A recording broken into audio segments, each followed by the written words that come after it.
So we've talked about Africa, we've talked about the continued relevance of regional blocs. I wanted to come closer to home. I know, Daniel, you're a member of the Kenya chapter of the American Chamber of Commerce. I think you can give us some insight on US-Kenya trade relations, any updates, Sure. How are we heading? Sure.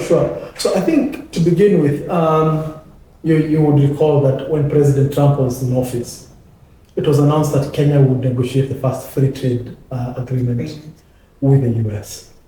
Now, the free trade agreement covered many points. It covered, I think if I may recall, over 30 different categories that were going to be considered.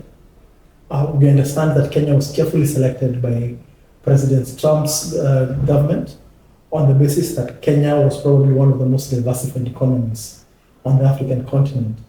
And therefore, they did not necessarily want to have the pilot program, which was really what the FTA was going to be. Just to be a pilot program of how to negotiate a trade agreement with an African country. And they did not want to do it with a country that was basically highly dependent only on oil, one commodity maybe, or copper, or one commodity, as you say. But they were looking for a country that had a fairly diversified economy that gave room for various levels of integration on that through such a negotiation. However, as you know, when President Biden came in, the decision was made to relook at whether we really needed a very broad-based strategic trade agreement. And instead it was decided that it was better to focus on a narrower focused agreement, which is now being referred to as a strategic trade and investment partnership, the STIP. Mm-hmm. Now, the STIP was announced sometime in 2022, in July 2022. And from then henceforth, there have been steps that have been taken to negotiate the terms of the STIP. In particular, there was a joint statement that was made fairly recently, I think it was sometime in March, where it was agreed that the first set of negotiations would happen in the US between the Kenyan Ministry of Trade and Investments and the US equivalent Trade Department for purposes of negotiating what the STIP should look like. Now, a number of issues that have been currently negotiated, or the key sort of building blocks for purposes of the negotiation of the STIP, include a focus on agriculture, a focus on digital trade. Very interestingly, one of the key points that is to be negotiated and which Kenya has to maintain is anti-corruption. It's one of the measures and parameters that is going to be in the STIP. Mm-hmm. There's going to be regulatory practice. There's an item on environment and climate action. There's some focus on micro, small, and medium-sized enterprises. There's an issue about women, youth, and others in trade. And there are issues, the usual issues to do with trade facilitation and customs procedure. Sorry, before you go on, you said that the STIP was much narrower, but you've gone through quite a broad range from environment, women, youth, rule of law issues. Are you telling me the free trade agreement was even broader than that? So at the moment, there are 11 grounds that are being negotiated in the STIP. And previously, I think there were well over, I think there were about 27 of them. So it was a much wider. I think the real issue was that the template that the US was using for the free trade agreement is the same template that has been used for negotiation in South America. It's the same template that they have used for negotiation with one of the countries in the Far East. Mm-hmm. But I think the STIP is a unique one of its kind. Is it more focused on Africa? Or? It is intended to be a prototype, first entered into with Kenya. And then if it's successful with Kenya, it is then rolled out with other African countries. Okay. So as a consequence, I think they found that the traditional free trade agreement with its vast number of provisions was going to be too difficult and too hard to do. And they narrowed it down strategically to what was considered to be the most important factors. Okay. To promote investment, but also to ensure that, given the fact that the distance in terms of development and the negotiating power is vastly different between the US and Kenya. Yes. It was thought that rather than utilize the full FTA, a focus on these very strategic grounds would be mutually beneficial. Okay. Between Kenya and the US. Okay. And that is how it was selected. So grounds, for example, of women and youth, for example, micro, small, and medium enterprises. Okay. And climate action, climate change are areas that were considered to be quite useful and helpful. And importantly, also the anti-corruption provisions, which are only beginning to be talked about. I think there have been some headlines in the business daily lately. Yeah. But if Kenya enters into the STIP, it's referred to as the STIP. Okay. It will require that the US government's continued trade in Kenya with Kenya will have legal ramifications for people who are found to be guilty of economic crimes and corruption. Yes. So it's interesting times. The STIP in itself has brought a bit of friction within the East African community. And if I may quickly explain the issue here. The issue is that once you have entered into a regional trading bloc like the East African community, there are countries like Tanzania and others who take the view that you should not be in a position to negotiate bilaterally. Yes, you should negotiate that within the regional bloc. You should negotiate within the regional bloc. The challenge, of course, for the US is that given the fact that Kenya is the most diversified economy, they do not necessarily think that they should be in a position to negotiate at this point in time with the rest of the East African community. And as I had said earlier, they view the STIP as a prototype to be used with other African countries. And as a final point, I think the standpoint for the US government is that they would prefer to have bilateral one-on-one arrangements with specific countries in Africa rather than having one agreement with a bloc, because it is harder for them to sort of, for example, ensure that they are monitoring sufficiently anti-corruption measures, or for example, trade in digital services, amongst others. So the STIP really is going to sort of narrow that out, and Kenya is the guinea pig, as I had mentioned earlier on. But I think the explanation that the Kenyan government had to give to our counterparts is that by entering into the STIP, it would really be a starting point that would allow other countries to follow suit in due course. And secondly, that by entering into the regional trading bloc, the East African community, did not mean that the sovereignty of Kenya to enter into bilateral agreements had in any way been curtailed. So it's an interesting thing. We'll see how it goes in the days to come. I think one final point I want to make about the STIP, which I also think is something to bear in mind, is that in the context of Kenya, the STIP is meant to replace AGOA, which is the African Growth and Opportunity Act. Now, AGOA has been particularly beneficial to Kenya because it has allowed for the textile industry in Kenya to flourish. Because through AGOA, we get customs-free and quota-free access to the American market. So other parts of the world, quotas are set as to how many goods can come into the US. And in other parts of the world, various sort of import duties are imposed, or custom duties are imposed on the importation of goods into the US.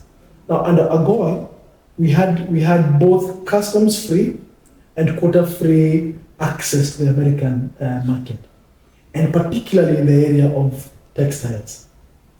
And what that has done is that it has moved investment into Kenya, because, for example, some of the big manufacturers of clothing and textiles from Asia and others have put up in Kenya plants for purposes of producing clothes and garments for the American market, and have employed thousands and thousands of Kenyans. So the one thing that the Kenyan government has to be particularly careful about is that AGOA in itself is negotiated with a number of African countries, and Kenya will be replacing AGOA with the STIP, and the STIP in itself will have higher conditionalities, in particular, for example, on the issue of anti-corruption, which does not exist under AGOA.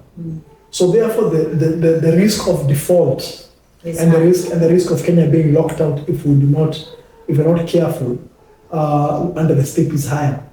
But is there any option really if AGOA is not going to be renewed? There isn't an option. Well, yeah. I mean, there's been talk about AGOA not being renewed, or maybe it will be renewed with the least developed countries in Africa.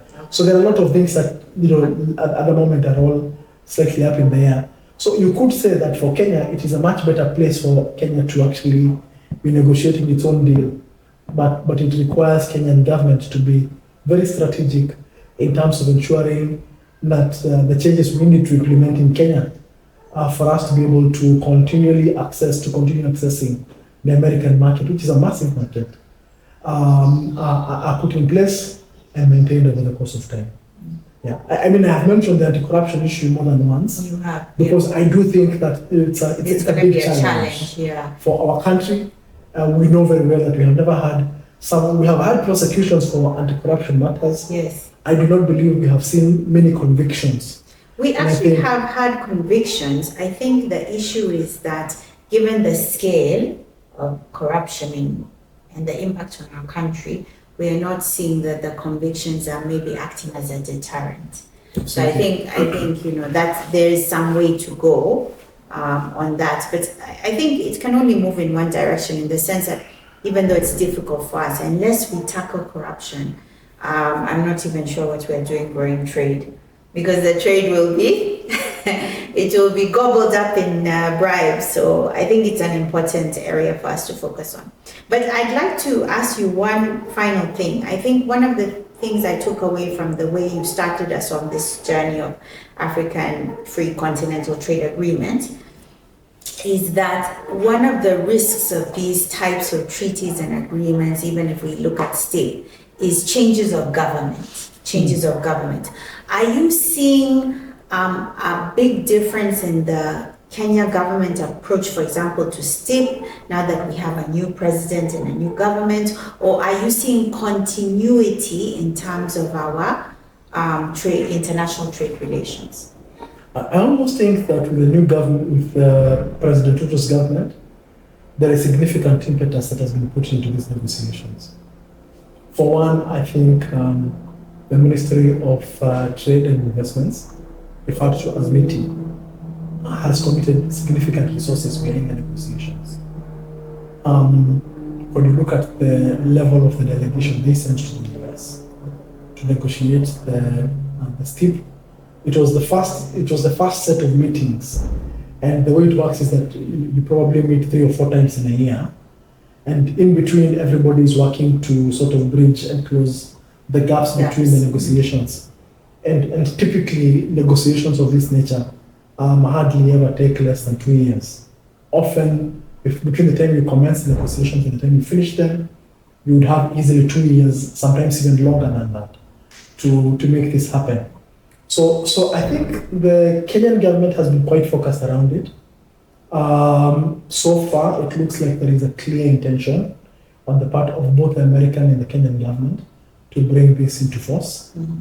I think within 2 years, or do we have a timeline? I haven't had a particular timeline being prescribed because of the nature of the negotiations. I obviously think that this is something that needs to be closed before the next US elections, which are happening, I think, in the next 12 months or so, in 2024 November. So my presumption is that they are working quite in a very focused manner to try and ensure that before the next US elections, this agreement will have been signed. Having said that, I also think that from a strategic perspective for the Kenyan government, the real work will be to ensure that they fully comprehend compliance maybe and understand what the cost of compliance will be, and also the areas that we need to open up our economy, because all these trade agreements, they are effectively reciprocal.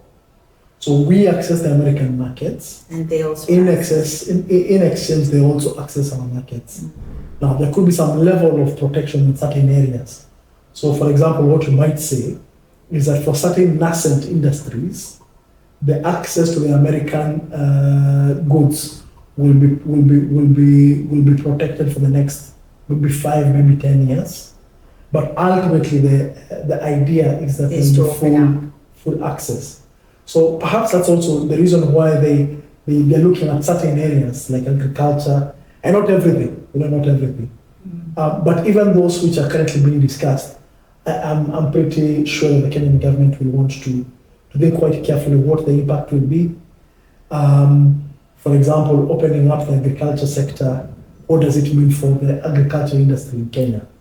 And whether we will be at a level of development that will allow for equal competition with American goods coming into the market without necessarily damaging our own manufacturing industry. So all this is those kind of thinking, and there's a lot of, I think there's a lot of analysis that needs to go into the overall and analysis and research that will then guide the Kenyan government as to what is best for Kenya and what is best for Kenya in the future, before we enter into this agreement with America. And I think a lot of African countries will also be watching quite carefully, because they will want to understand what is the impact of the STIP to Kenya's own economy vis-a-vis the potential growth that could arise by Kenya accessing the US markets. So interesting times, definitely interesting times for the field of trade law. So that's good, because then we get to invite you back to update us. Maybe you think we'll have a significant update before the end of the year? I think so. So the intention was that there was going to be a second negotiating meeting sometime in June or July. Okay. So it's likely that as the year progresses, we will see some progress around the STIP. We'll potentially have a final draft closer to September, maybe October this year. So we will definitely be quite pleased to keep you updated. Thank you so much, Daniel. Thank you everyone for joining us, and I hope you'll stay tuned for further updates on intra-African trade. Thank you. Thank you.